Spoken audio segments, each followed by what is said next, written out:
If you're watching this video, stop, go have sex with your husband, come back and watch it again. You're welcome.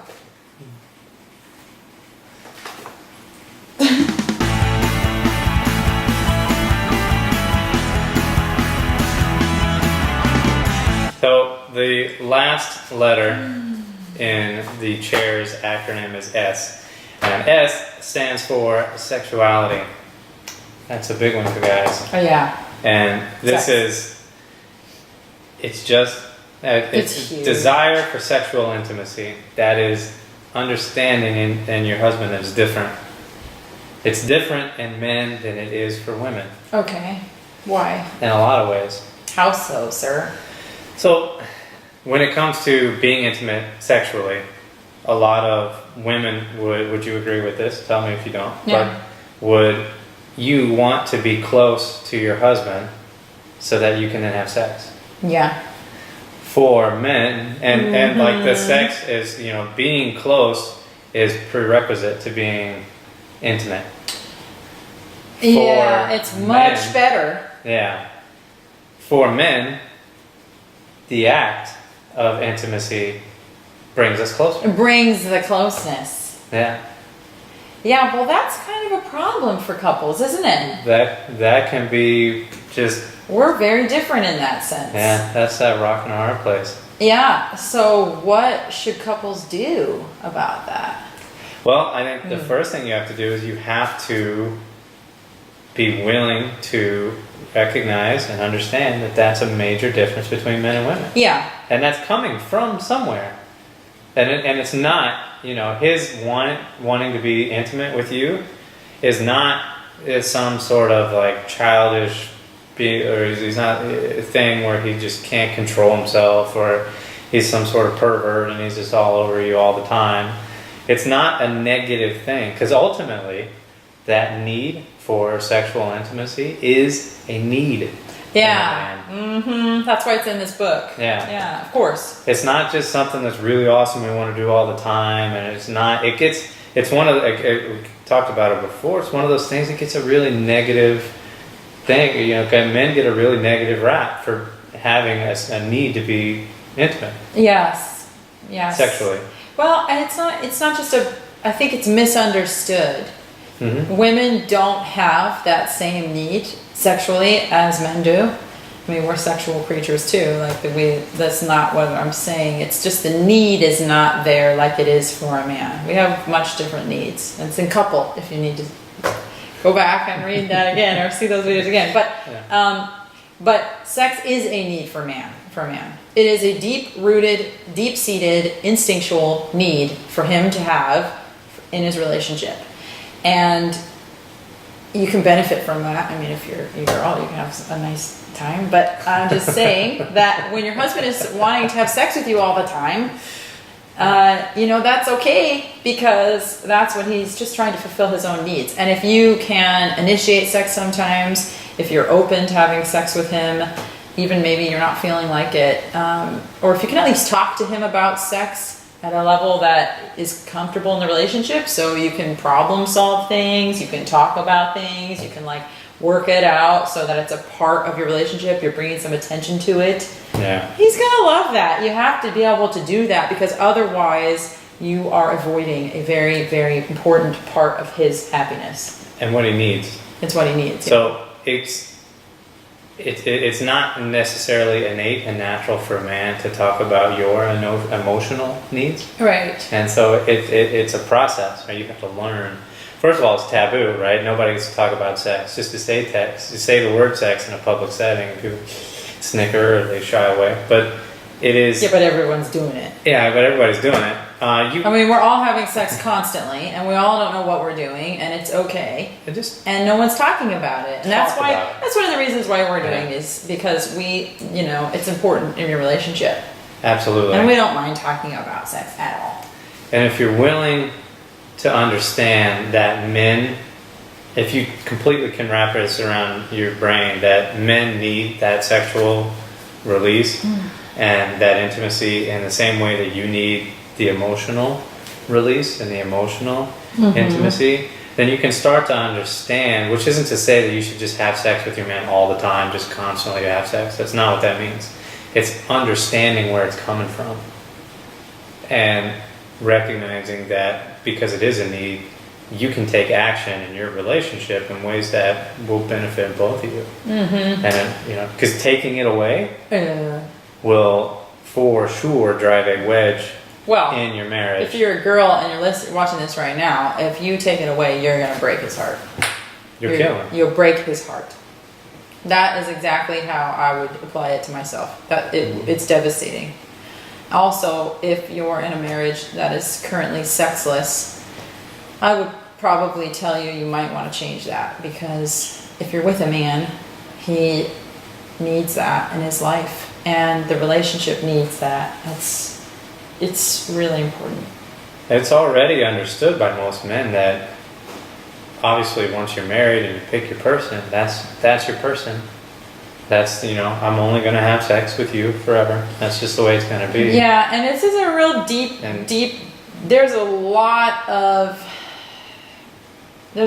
things to consider about relationships and men and women when we talk about sex and society. And there's a lot of things we're not going to even go into right now that have to do with this. But I want to kind of start steering people into the direction of thinking that if you're having problems with sex in your relationship in some form or fashion, back up to where you didn't and make sure that you applied the right mentality and thoughts to sex in your own relationship before the problems happen.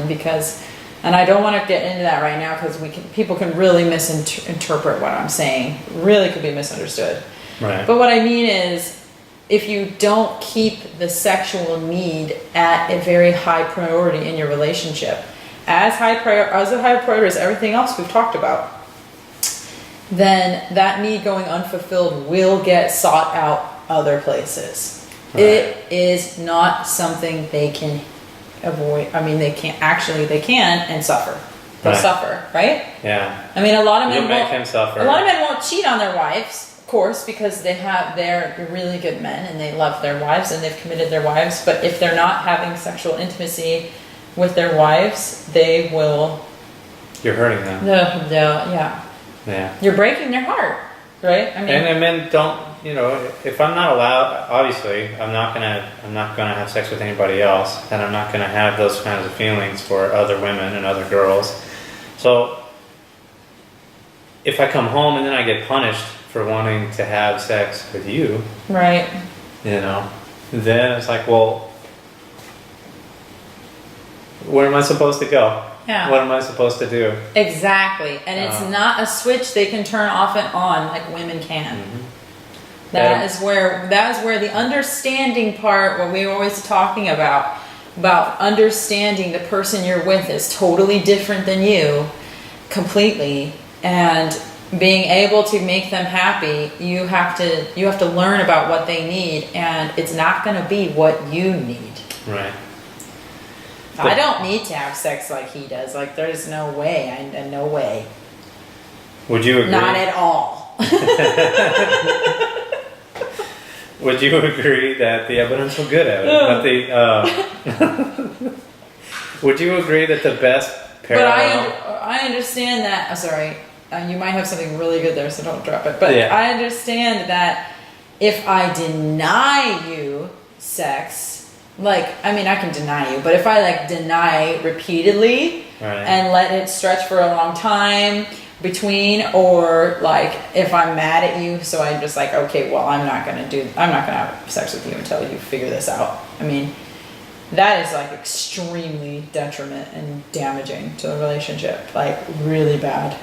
Yeah. And at the same time, also, girls, remember, your guy should not be using sex to dominate you or either. It's not a power thing. It's not like a I need you, you're my wife, get in here now situation either. That's not cool. That's not what we're talking about. It has to be consensual every time, all the time. Sure. Hands down. But so don't be afraid if you have a good husband, your husband's a good man, I don't think you're going to find that he wants to dominate you. I think it's just he wants you to be intimate with him. Yeah. He loves you. And if you have sex with him, he's still going to do everything else. Like, it's not a power thing. You can't use sex to withhold, you can't withhold sex to get something, and you can't praise with sex either. You can't reward with sex either. You're missing the boat entirely about sex if that's your thought process. Sex is just like anything else in the relationship for what he needs. He needs it. If you can give it to him and you can have sex with him and enjoy it with him, he will feel respected. Yeah. And he will be happy and satisfied. It's an incredibly powerful thing between a husband and his wife. And everything else will happen in spite. So it can't be this sort of like power thing trip you play with. Yeah. It has to be an everyday part of your relationship. Just like you would ask him to help you fix something, you should be considering his need for sex, especially if he's, bothering you, or you guys haven't had sex in a while and he keeps, you need to make it a priority. You need to have some time together. Yeah, absolutely. Also, you can initiate it sometimes. That helps. That can really help. That's a big one. And you don't have to do that all the time, I don't think. But every now and then, just be happy to see him and just be affectionate and love him and just, it's good. Yeah. I like it. So guys, that was Chairs. I gotta be honest, one of the coolest things for me when I read this book was I kept reading these things and I'm like, wow, this book gave words. It defined in very clear terms what I had been feeling, and without this book, I probably would not have been able to verbalize and express, and at least in a very, congruent way, in some way that makes sense. I read this book, and it gave me the words to be able to express a lot of the things that I needed. And so guys, the reason I say that is I recommend, first of all, read the book. Read the book. Buy the audio book, listen to the book, and then read it, and then listen to it again, and get highlighters. As you can see, this entire book, this highlights all over it. It is an amazing book. Read it. And then use it as a tool between the two of you to make your relationship stronger. Yeah. Because if you're anything like me, guys, you probably have never been taught to be so open and direct and verbalize your feelings, right? Because that's kind of counterintuitive to most guys. And now that in your relationship, if you have that platform, which you should, this can help you find the words to help her understand ways that you are different. We all know we're different, but it'll help you define it. Mm-hmm. And then that way you can actually use you can use your differences and turn them into strengths, and you can make your marriage and it's so much stronger. And way better. Yeah. I mean, if you want to give it a shot, if you really want to try to be married for a long time, and you really want to do something great with your relationship, have your relationship be greater than you, then I would say learning about each other, men and women, is incredibly important, paramount. That book, Love and Respect, does an incredible job on explaining what a woman's language is and how you can have your wife so happy and satisfied, like shockingly. And men too. Men need respect and what that looks like for them. And it answers a lot of questions, solves a lot of problems. Tremendous. And it gives you a language for each other. Yeah, tremendous book. Yeah, and really that's language, ultimately it's about communication. You're speaking Japanese and he speaks Spanish. And you guys are yelling at each other. And you don't, it just isn't working. Nobody understands. You have to, guys, you need to understand why your wife is different from you and how you can spell love to her and make her feel loved. And ladies, you have to understand how your guy is different from you. Yeah. And how you can give him what he needs.